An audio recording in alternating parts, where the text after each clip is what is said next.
fully understand who Tottenham are today. And as of today, they are a very significant team under brilliant management with one of the most gifted front lines the Premier League ever seen that they've just added to. They've had the cheek to add to it. Just to add to that, though, I think that's what we're looking at now. We're looking at a different beast because of the manager. Yeah, I've said this all along. See, when they got Conte, I was like, wow, okay. These are going to be feared at some point. Yes. And with the business that they've done in January just gone and what they're doing this summer. Yeah, they're making a statement, definitely. And when you look at going out and signing Richarlison, it's huge, isn't it? It's a really big statement. Look, it's not only what he brings to them on the pitch. I think it's brilliant what they've done because they don't really need to strengthen up front, and yet they've gone and done it anyway. So that's a marker in itself. Where does he play? Who does he But this replace? is the gift. This is the gift of Richarlison This is the because gift, he's a innit? player. Yeah. He's a player that can play instead of or alongside Kane. It can play anywhere. Instead of that, or that, alongside. That front three. Yeah, it's not only improving. It's not only improving that front line, it's improving the entire squad. Like, the entire squad is elevated, bringing someone like him in because he can play anywhere across that front three. He will certainly score goals for them. You think this season, Tottenham are in the Champions League, there's loads of football to be played. It's a condensed season because of the World Cup. 5 subs anyway.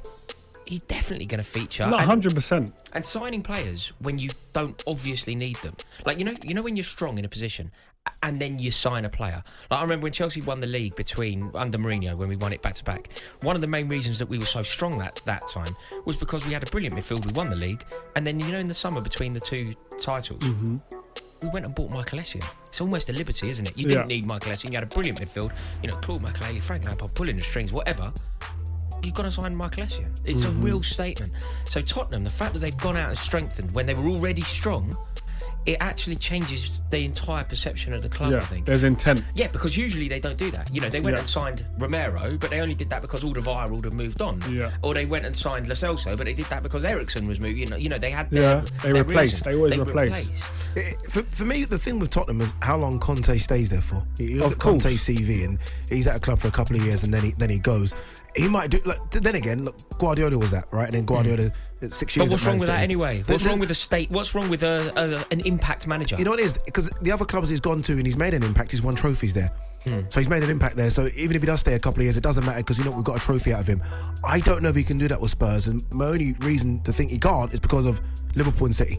So he's made good domestic cup. If he wins a domestic cup, but if you look at who's won the domestic cups recently, Liverpool and City. Tottenham are definitely capable of winning silverware, and I don't say that lightly. Listen, I'm a person who would have always said that you are insane for putting any kind of faith in Tottenham securing silverware. I've always thought of their title challenge as an illusion. They were never going to win the European Cup. I've loved and laughed at the fact that it's been 2008, Spursy.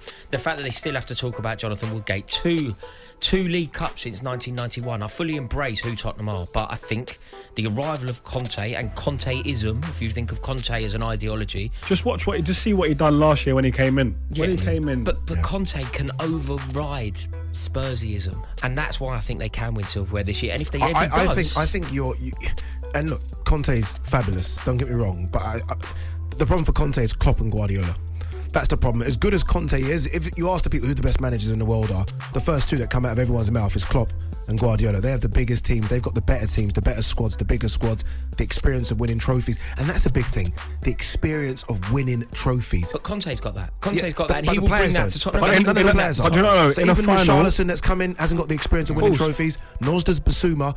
Perisic could be key here because he's got the experience of winning. But in a final, it's not about how you've been throughout the season. A final's a one-off game. And when you got a man like Antonio Conte who's in your corner, who's kicking every ball with you. Oh yeah.